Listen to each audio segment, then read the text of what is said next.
আসসালামু আলাইকুম। কুকিং হাউজে সবাইকে স্বাগতম জানাচ্ছি আমার আজকের রেসিপি দেখার জন্য। আজকে রান্না করব চিকেন কারি। আর আজকের এই চিকেন কারিটা আমি রান্না করব হোটেল স্টাইলে।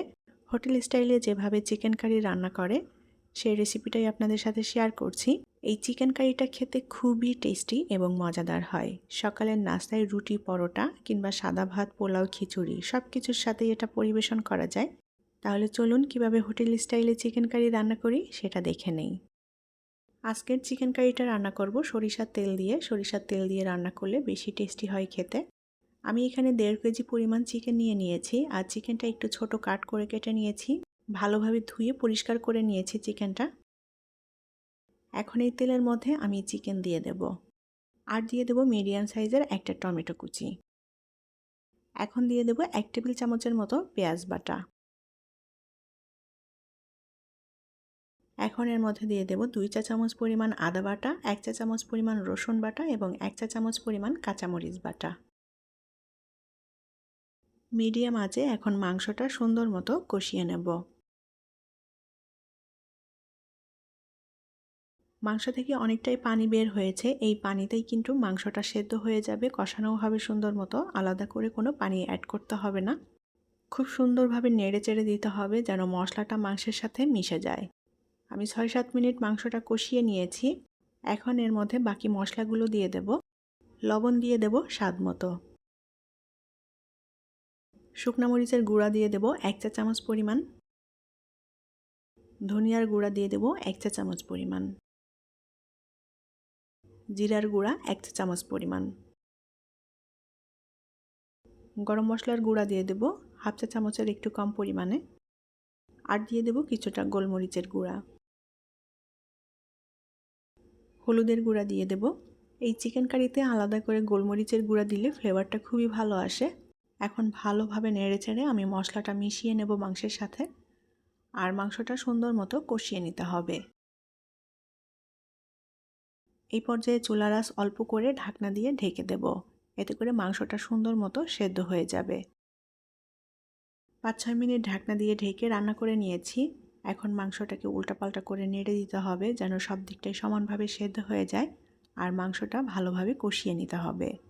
এই পর্যায়ে মাংস যত ভালোভাবে কষানো হবে মাংসের টেস্টটাও বাড়বে, মাংসের মধ্যে মশলাটাও সুন্দর মতো মিশে যাবে।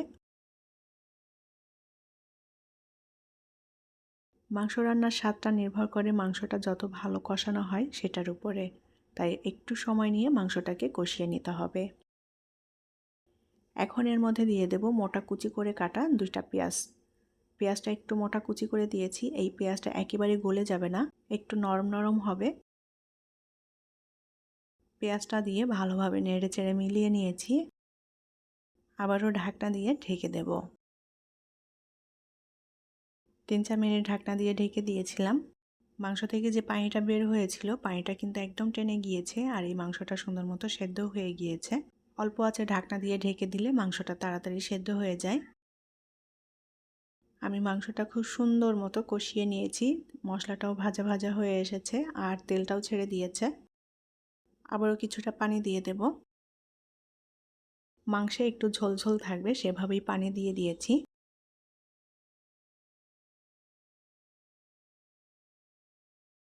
ঢাকনা দিয়ে ঢেকে রান্না করে নেব।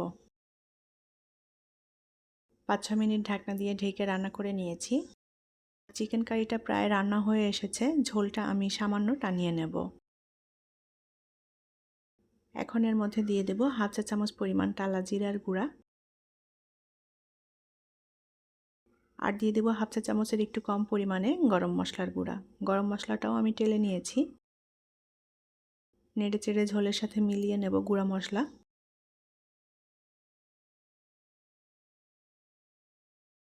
চুলার আঁচ অল্প করে রেখে এবার ঢাকনা দিয়ে ঢেকে দেব। 3-4 মিনিট ঢাকনা দিয়ে ঢেকে দিয়েছিলাম।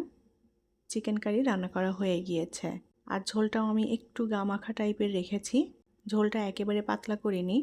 ঝোলটা একটু ঘন গা মাখা টাইপের হলে খেতে ভালো লাগবে। হোটেল স্টাইলে চিকেন কারি রান্না কমপ্লিট। এখন এটা নামিয়ে পরিবেশন করব। তৈরি হয়ে গেল অসম্ভব টেস্টি এবং মজাদার হোটেল স্টাইলে চিকেন কারি। এই চিকেন কারিটা রুটি, লুচি, পরোটা, সাদা ভাত, পোলাও, খিচুড়ি সব কিছুর সাথেই পরিবেশন করা যাবে। খুবই ভালো লাগে খেতে। আশা করছি আমার আজকের রেসিপি আপনাদের ভালো লেগেছে। রেসিপিটি যদি ভালো লাগে তাহলে প্লিজ ভিডিওটি শেয়ার করবেন। পরবর্তী রেসিপি দেখার আমন্ত্রণ জানিয়ে বিদায় নিচ্ছি। আল্লাহ হাফেজ।